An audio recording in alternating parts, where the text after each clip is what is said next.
Hello, I'm Jessica Ransom. I'm the Director of Artist Services here at the Cultural Council. I run the galleries at our 601 Lake Avenue location. We have a main gallery, which is always group exhibitions.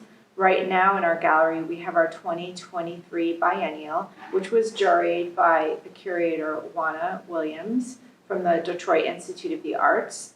And I curated the show after she chose the artists. There's 34 artists in the exhibition, and it's an enormous exhibition with a lot of varied work.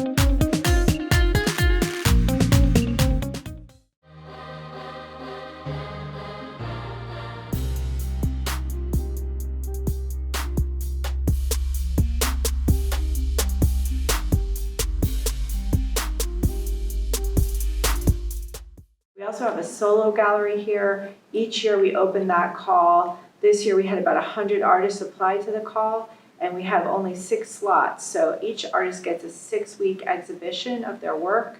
I work with them to help decide the work that will be in the show, and then they have their opening. Every 6 weeks we have a new opening. We also have what we call our North Gallery, which is a community gallery. I work with other community cultural organizations. For example, we usually have a photography show in conjunction with the Palm Beach Photographic Center, and we work with other cultural organizations throughout the county, which is really our mission. Our mission is to work with cultural organizations and with creative professionals in Palm Beach County. All of the artwork that we show here in our galleries is created by artists who live and work in Palm Beach County. We also provide grants to cultural organizations here in the county.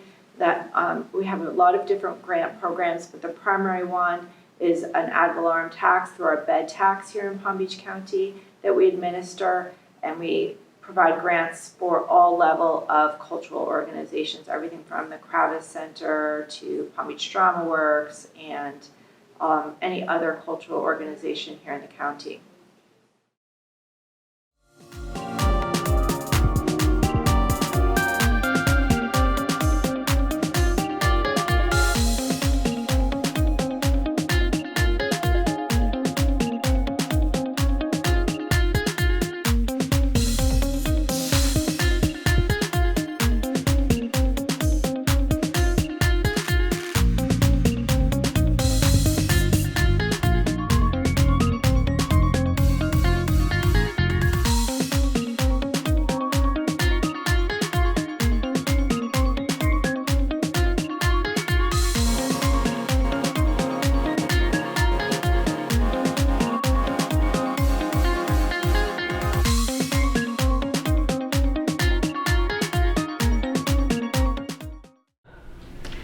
So I wanted to talk to you today a little bit about my background in art history and how I started collecting art. I studied art history at Christie's in New York City. I got my master's in the history of art and the art market. And my focus was modern to contemporary art. So as I learned about contemporary art, I got more and more enthralled with contemporary art and artists, learning about living artists and the fact that I could get to know them. And so then I started going while I was in New York and visiting studios and MFA shows and art fairs and learning about more and more about art. And that's how I started collecting with my husband. We would go to all of these things and we would meet people, and was the genesis of our collection. And I think what happened was we slowly but surely learned what we liked. I think our collection evolved over time, but over time what we've realized is, and for myself particularly, the collection is very much about process. I really learned a lot about the process of the work when I talk to the artist. That's what draws me into a work of art. It makes me really want to engage with the artist and learn more about how they do something. So most of the work in our collection is very much process oriented. Well, thank you so much for allowing us to be here with you. So then you'll take the lead, show us some of your pieces, and give us a little backstory on the artists themselves, or even the pieces. Okay, so we'll start with this piece here right next to me. This is by the artist Amy Gross, who lives in Delray. She is a fiber artist, and I have several of her works. I was always enthralled with her works from the very first time I saw them, because they look like they're potentially real or alive. And then as you start looking closer and closer at them, you see that they're made of string and paper and beads and just objects. So she's just spent hours and hours and hours creating these works. And if you look in very closely, there's little holes, crevices, creatures throughout the work, and they're just, it's just never-ending exploration. So if you look closely at this piece, you'll see it's string, and also I believe either wooden or styrofoam balls or something like that, and then there's eyeballs throughout the piece, and I believe that those are images of her own family's eyeballs, and then she prints them out and somehow puts them on top of the beads that wraps them. And so that there's like a little bit of creepiness to a lot of the work, but also just exploration and oddity. And you'll see there's a little cave in there. Who knows what's inside the cave, but probably if you went deep inside, there'd be other little creatures. You probably wouldn't want to go inside. But it just feels like a place where little elves or something dwell. And it's all made from just string and paper and wire and photographs. So now I'll talk about the two pieces behind me. The one to my right, the globe, is by the artist Carol Prusa. Carol also used to live here in Palm Beach County, but recently moved away. She was a professor at Florida Atlantic University for a long time. And I had this piece in an exhibition at the Cultural Council that was called Reflections. And Carol works in a process called silver point. It's very, very labor intensive and time consuming, and I couldn't fully explain it to you. But what I do know is that the globe starts out as just a clear plastic globe, and then she layers paint and sands it, and then silver point is truly just like a pencil, but with silver. And so she draws, and I don't know how she does it exactly. I imagine she probably grafts it onto the globe in some way, but her pattern is all hand drawn. So if you look it up closely, the bottom half of the globe is all swirls. The top half of the globe is a night sky, and the title of the piece is Birth Sky. It's her sky on the night she was born. And so you can look at it and see the different constellations and the moon. It's just beautiful. And I found it to be a very moving piece, and I just thought it was very typical of her work, but also very meaningful to the artist. And then on my left is a stained glass work by the artist Jeffrey Gibson. And Jeffrey Gibson is a Native American artist who works in a wide range of media.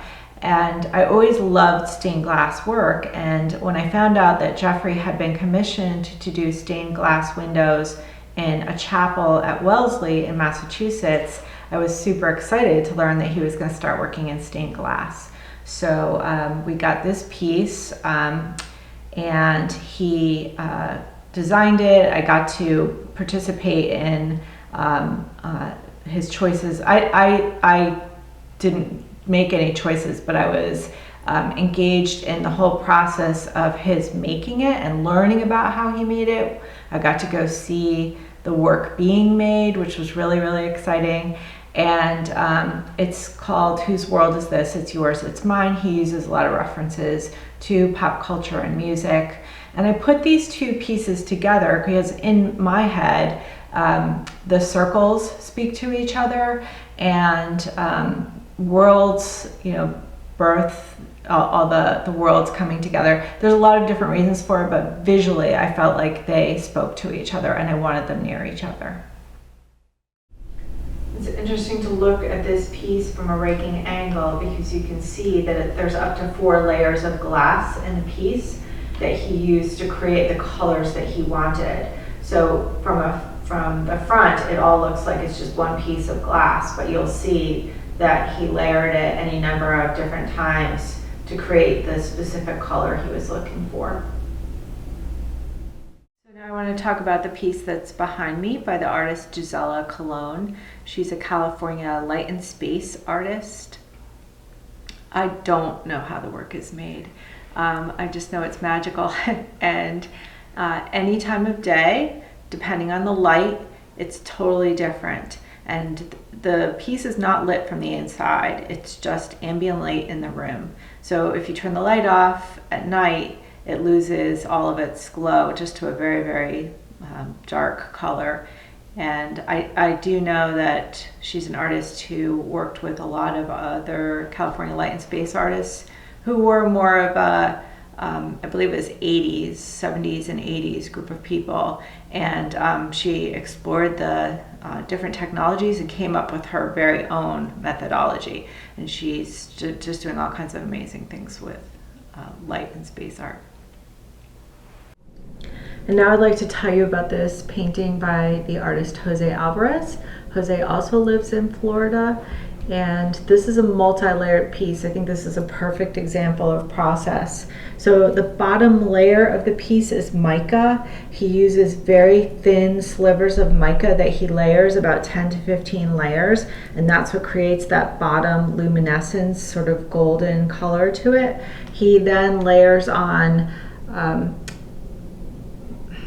all kinds of different drawings that he's made. They're all made on the computer. These like octopus-like looking drawings, and he does those on the computer and prints them, and then he hand cuts them. So if you look at it carefully, you'll see that each individual little piece it's not exactly cut, it's not a laser cut, it's hand cut. And then there are also pieces that are painted by hand, and then he individually layers feathers and porcupine quills, and he just builds up layer after layer after layer. And they all seem like little worlds. You'll see that it's like a center that has a world, and maybe there's light glowing out of it. They're all very luminescent. And I feel like these together with the Gisela Colon piece in the same room really speak to each other because they're glowing in their own way and they're very luminescent.